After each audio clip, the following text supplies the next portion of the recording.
General Sinha के पास चलते हैं। जनरल सिन्हा, जिस बात का जिक्र अभी दीपक वोरा सर कर रहे थे कि साहब ईरान इतनी बुरी तरीके से पिट रहा था और देखिए इसी चक्कर में वो रशिया पहुंचा, लेकिन जब इस स्थिति में ईरान को पहुंचा दिया गया था सर, तो फिर इतनी सम्मानजनक एग्जिट ईरान को क्यों दी गई सर? कि ईरान जो है वो दुनिया में ये संदेश देने में कामयाब होता है कि अगर अमेरिका हम पर हमला करेगा तो हम भी नहीं छोड़ेंगे। कतर में अमेरिका के जो सैन्य ठिकाने हैं वहां पर हम हमला करेंगे। अपनी पब्लिक में ईरान के अंदर हमने बीती रात देखा किस तरीके से वहां जश्न मनाया जा रहा था। ईरान में बड़े बड़े दावे हो रहे थे कि साहब ईरान वो देश नहीं है जो सरेंडर कर दे, हम तो युद्ध लड़ते हैं। और उसके बाद डोनाल्ड ट्रंप आकर युद्ध विराम का ऐलान करते हैं। तो सर इतना ये रिस्पेक्टेबल एग्जिट ईरान को क्यों दी गई? देखिए, दुश्मन को एक फेस सेविंग एग्जिट दिया जाता है ताकि उसको वो क्लेम कर सके, हाँ नहीं हम हारे नहीं, हमारी बेइज्जती नहीं हुई है। बेइज्जती तो हो गई है ईरान की, उसमें कोई शक नहीं है। जैसा मैंने कहा, उसके सब एसेट, चाहे मिलिट्री एसेट हो, लीडरशिप एसेट हो, साइंटिस्ट हो, आपके बेसेस हो, एयर डिफेंस हो, सब तो बर्बाद है। आपके जो खमीनी जो लीडर है वो तो छुप के बंकर में छुपा हुआ परिवार के साथ, तो बचा क्या?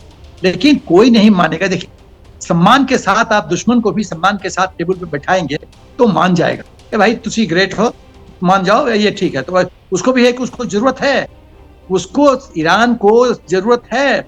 यदि वो भविष्य में ऑनर भी नहीं करता है तो अभी तो रोमेल क्या करता था सेकेंड वर्ल्ड वॉर में, अफ्रीका कैंपेन में रोमेल आउटस्टैंडिंग जनरल था जर्मन आर्मी का। वो क्या करता था, जब देखता था कि परिस्थिति जो बैटल है उसके अनुसार डेवलप नहीं करता था तो वो टैक्टिकल विड्रॉल करता था जी। शेर भी जो है अटैक करने से पहले पीछे जाता है फिर जंप करता है।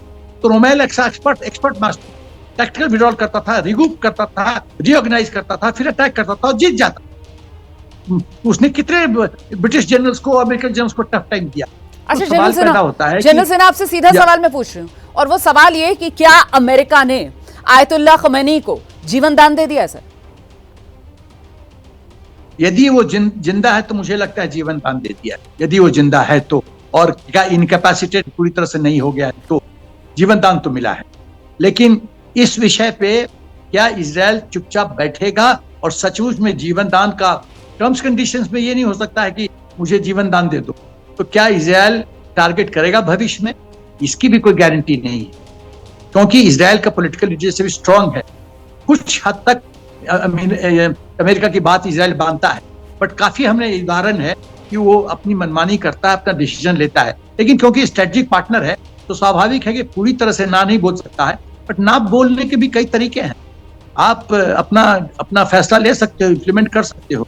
और टारगेट तो पता ही रहता है इजराइल के मोसाद को और सबको कि कब को कब कैसे डिस्ट्रॉय करना है। तो मुझे लगता है कि ये बहुत टाइट रोप वॉकिंग है। इजराइल को अभी खुशी तो नहीं होगी, लेकिन मुझे लगता है कि ओवरऑल सिनेरियो में इजराइल के हित में भी है कि कुछ दिन शांत बैठे और वेट करे और एक बहाने की इंतजार करे कि जब ईरान कहीं डिफॉल्ट करता है तो ठोक दे। ठीक है सर, ठीक है।